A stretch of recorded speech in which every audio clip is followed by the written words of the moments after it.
hola, mis buenos amigos y compañeros de lectura de la Biblia. Hechos capítulo número 21 y vamos a continuar y disfrutar, ¿verdad? Y de aprovechar las enseñanzas que la palabra de Dios tiene para nosotros y qué bueno que podamos ver el fin del tercer viaje misionero de Pablo y el intento de hacer el cuarto viaje, pero tristemente fue apresado en Jerusalén, en el templo. Y vamos a encontrar aquí algunas cosas muy importantes, sobre todo en relación nuevamente acerca de que tanto el cristiano debe de obedecer la ley, y hay que tener cuidado de no convertirnos en legalistas. Y algunos cristianos dicen, no, la ley está para afuera, hay que olvidarse de ellos. E inclusive llegó por allí alguno en algún momento a decir el Antiguo Testamento, olvídate completamente de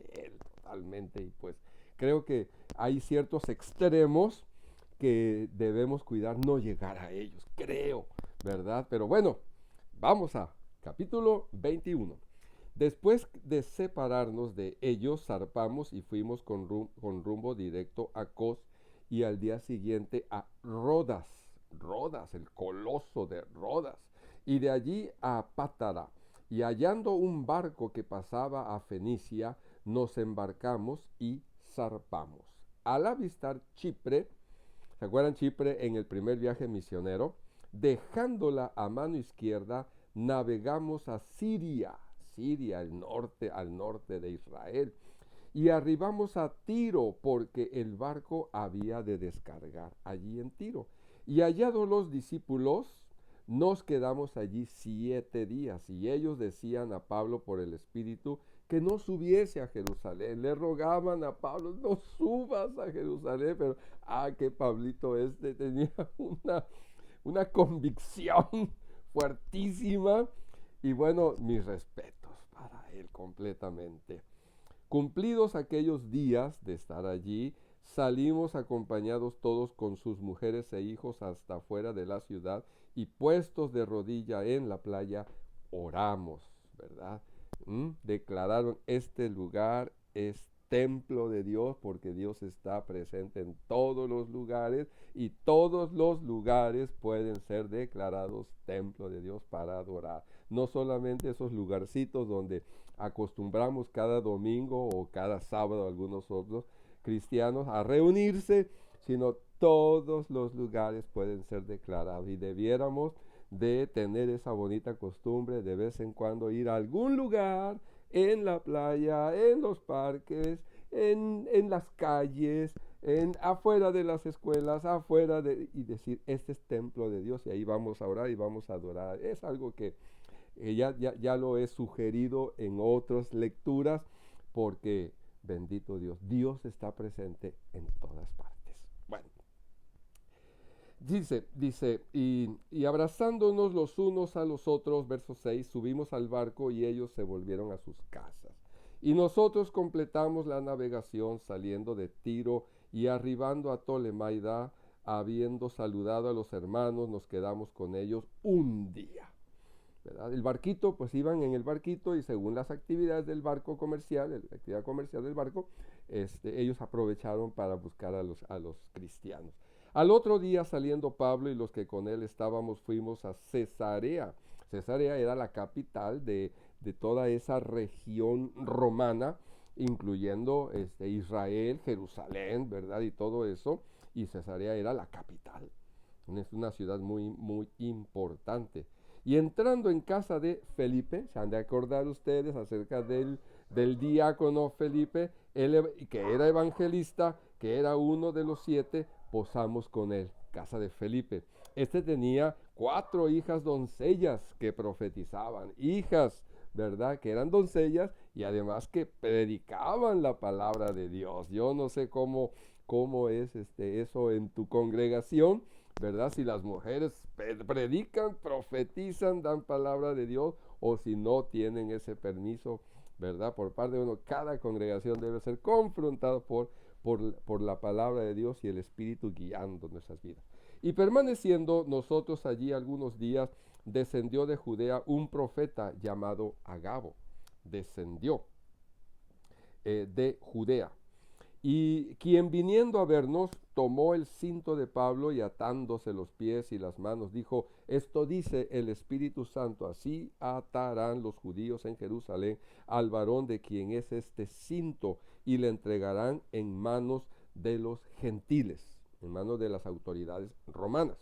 Al oír esto le rogamos nosotros y los de aquel lugar que no subiese a Jerusalén. Nuevamente, ¿verdad? Rogándole a Pablo: no lo hagas.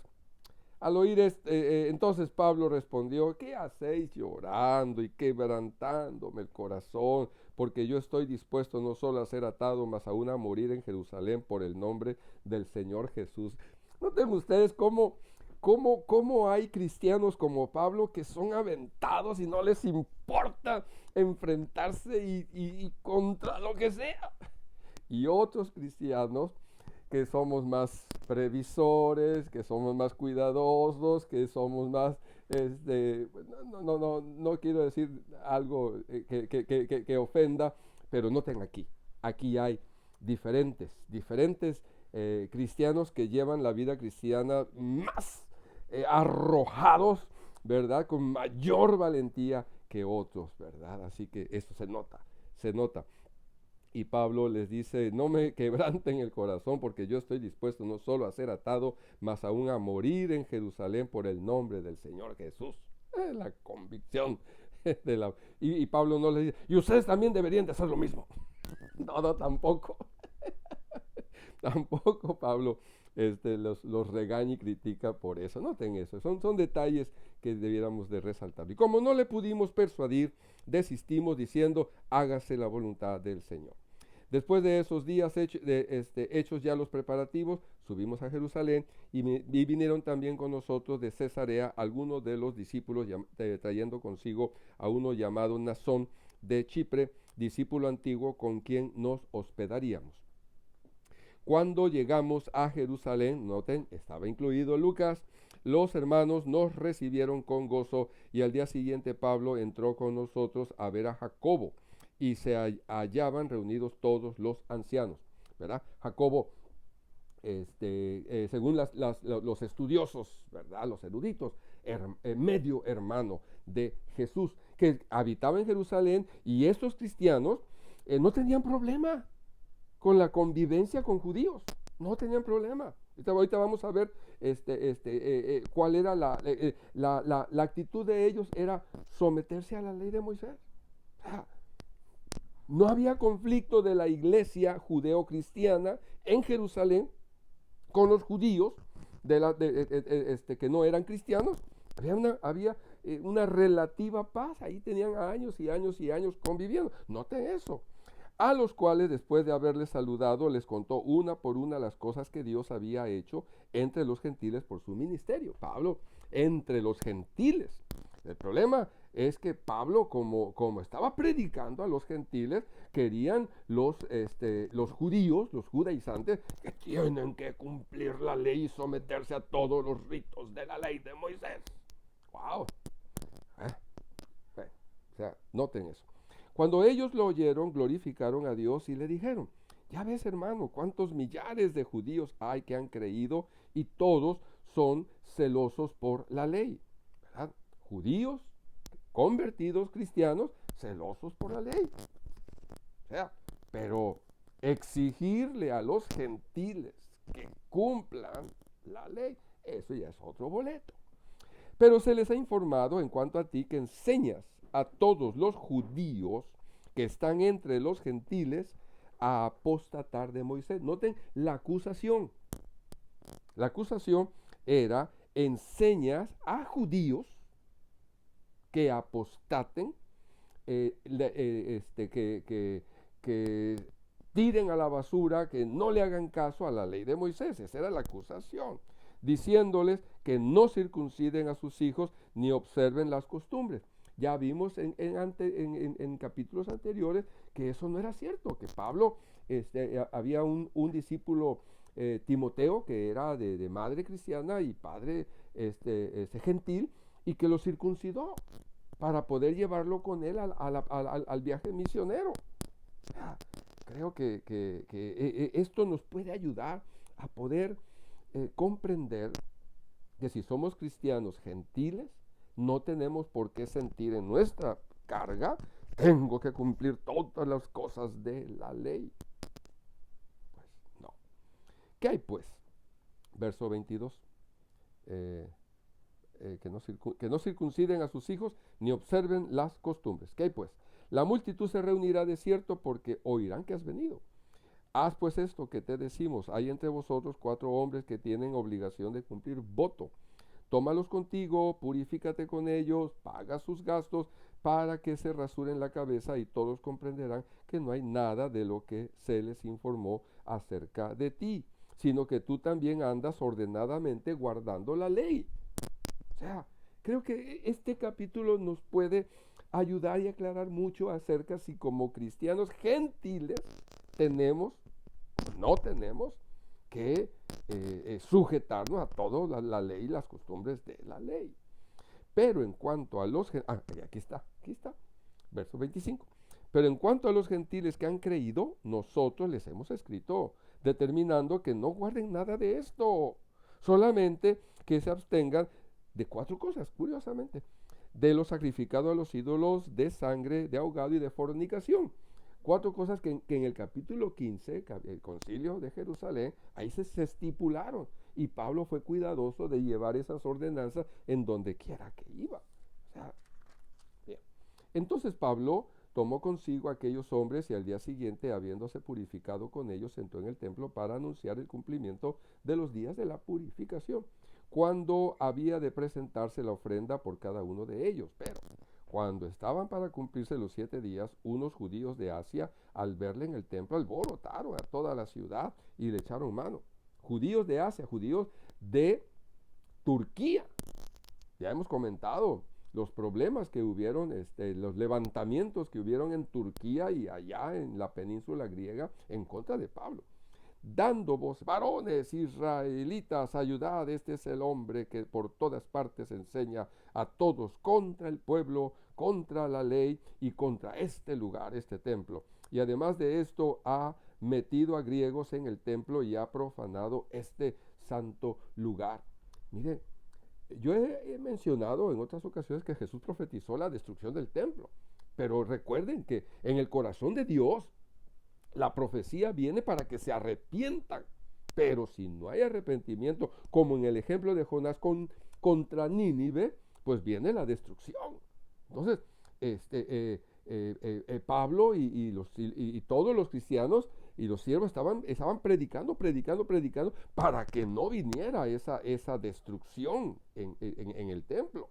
Pero esos judíos no se arrepentían de sus pecados, de su rebeldía contra Dios, como los profetas del Antiguo Testamento, que los acusaba necios, duros de cerviz.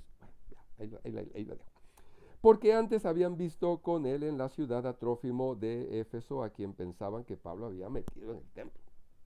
Así que toda la ciudad se conmovió y se agolpó el pueblo, y apoderándose de Pablo, le arrastraron fuera del templo. Inmediatamente cerraron las puertas en el templo. Y procurando ellos matarle, se le avisó al tribuno de la compañía que toda la ciudad de Jerusalén estaba alborotada.